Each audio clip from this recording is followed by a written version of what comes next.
उधर चुनावी रणनीति को लेकर आज कांग्रेस मुख्यालय में बड़ी बैठक हुई। इस बैठक में हरियाणा कांग्रेस अध्यक्ष उदय भान भी शामिल हुए। बैठक के बाद प्रदेश अध्यक्ष उदय भान ने उम्मीदवारों के चयन, राहुल गांधी की प्रस्तावित रैली और अन्य मुद्दों पर भी बयान दिया। उदय भान से खास बातचीत की टोटल न्यूज के एसोसिएट एडिटर प्रदीप कुमार ने। हरियाणा प्रदेश कांग्रेस अध्यक्ष उदय भान इस वक्त हमारे साथ हैं। उदय भान जी, 22 तारीख को यानी 22 अगस्त को एक देशव्यापी प्रदर्शन का आयोजन किया रही कांग्रेस पार्टी। हरियाणा में ईडी कार्यालय का भी घेराव किया जाएगा, पूरे देश भर में घेराव किया जाएगा। जेपीसी की मांग है, क्या तैयारियां? जेपीसी की मांग है और इस तरह के पार्टी की तरफ से निर्देश आएगा तो अब सबको पता लग जाएगा, उस पर कार्रवाई करेंगे। और जिस तरीके से हम देख रहे हैं हरियाणा में चुनावी तैयारी को लेकर जो बैठक हुई, महामंथन हुआ, क्या निकल कर आया है, क्या दिशा निर्देश मिले हैं? पूरा हमारा मंथन चल रहा है। अभी इलेक्शन जो हमारी स्ट्रेटेजी कमेटी की भी मीटिंग हुई।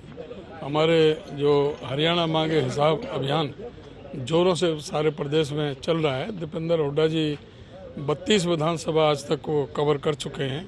जो एक अभूतपूर्व प्रदर्शन जो जन सैलाब निकल के आ रहा है उनकी यात्रा में, वो इस बात का सीधा संकेत है कि आने वाले समय में कांग्रेस पार्टी भारी बहुमत के साथ 2/3 से ज़्यादा 70+ सीटें लेकर के कांग्रेस सरकार बनाएगी। लोकसभा चुनाव के बाद विधानसभा चुनाव का मुकाबला कितना असरदार रहने वाला है? क्या आपने अभी तक की तैयारी की है लोकसभा चुनाव परिणाम के बाद? पूरी तरह से तैयारी है। वही तो इलेक्शन स्ट्रेटेजी कमेटी की मीटिंग में तो यही था, और क्या काम कर रहे थे, वही स्ट्रेटेजी बना रहे हैं। सारे हमारे जो नेता हैं, कार्यकर्ता, वो जुटे हुए हैं। हमारे संदेश को, हमारे जो अभियान को, हरियाणा मांगे साहब अभियान और दोनों सरकारों का कंपैरिजन, जब चौधरी भूपेंद्र सिंह हुड्डा जी के नेतृत्व में कांग्रेस की सरकार थी और उसके बाद मनोहर लाल खट्टर जी के नेतृत्व में सरकार जो काम कर रही थी, उनका तुलना कंपैरिजन जो है वो हमने जन जन तक पहुंचा रहे और उसके मुद्दों पर जवाब मांग रहे हैं जिन पर उनके पास में कोई जवाब देने के लिए है नहीं। हरियाणा में राहुल गांधी के चुनावी दौरे की तैयारी चल रही है, क्या तैयारियां? सितंबर में हमने उनसे समय मांगा है। अब देखते हैं कि वो क्या समय देते हैं। हमने 22 सितंबर और 15 सितंबर सुझाए हैं। बाकी जो आगे पीछे कोई डेट होगी वो बताएंगे। और हरियाणा में बड़े चुनावी मुद्दे बनकर उभर रहे हैं, खासतौर से राम रहीम को एक बार फिर पैरोल मिली है। इसके बाद बड़े सवाल उठे हैं। ये सबको पता है कि राम रहीम तो एक भारतीय जनता पार्टी का एजेंट का काम कर रहा है और जब भी चुनाव होता है तो लाभ उठाने के लिए भाजपा उनको पेरोल देती रही है। अभी हम देख रहे हैं कि राज्य सरकार जो नायब सैनी के नेतृत्व में है, बड़ी बड़ी घोषणाएं हो रही हैं और लोगों को एक मैसेज देने के लिए उनकी हितैषी सरकार है, बड़ी बड़ी घोषणाएं हम देख रहे हैं। जो 2014 में घोषणा की, 2019 में घोषणा की, उनका रिजल्ट तो 0। और जो अभी 15 दिन पहले, 10 दिन पहले घोषणा की, क्या अर्थ रह गया?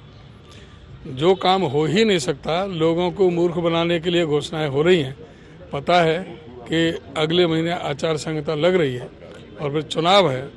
2 महीने के अंदर अंदर चुनाव हो जाना है। सितंबर में, अक्टूबर में चुनाव होने जा रहा है। तो वो घोषणाएं सिर्फ लोगों से जुमलेबाजी की जा रही है, जो बीजेपी की आदत है।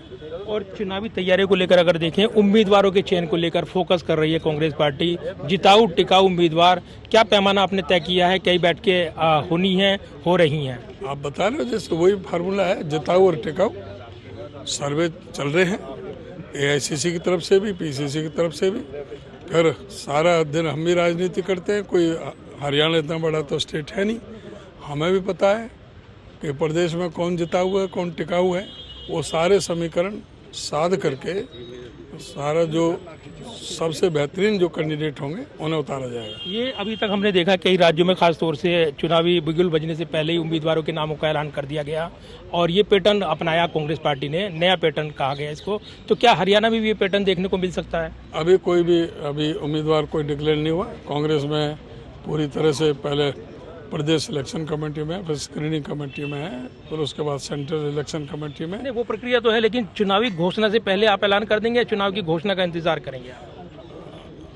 ये जो स्ट्रेटेजी क्या होगी पार्टी की, ये अभी बताने की जरूरत नहीं है। जो हमारी स्ट्रेटेजी होगी आपको बता देंगे। चलिए, धन्यवाद बात करने के लिए। और उदय भान जो हरियाणा प्रदेश कांग्रेस अध्यक्ष हैं, वो बैठक के बाद बड़ी बात कह रहे थे और चुनावी तैयारियां जोर शोर से आगे बढ़ रही हैं हरियाणा में। लिहाजा घमासान भी राजनीतिक तौर पर बढ़ा हुआ है कई मुद्दे बनकर उभर रहे हैं। इसके अलावा राहुल गांधी का समय मांगा गया है कि वो हरियाणा में रैली करें और सितंबर में तारीख तय होने के बाद इसका औपचारिक ऐलान किया जाएगा। इसके अलावा भी तमाम मुद्दे हैं जिनको लेकर बीजेपी सरकार पर हमलावर हैं कांग्रेस के हरियाणा प्रदेश अध्यक्ष उदय भान। कैमरामैन विदा ब्रिक के साथ प्रदीप कुमार, टोटल न्यूज़, दिल्ली।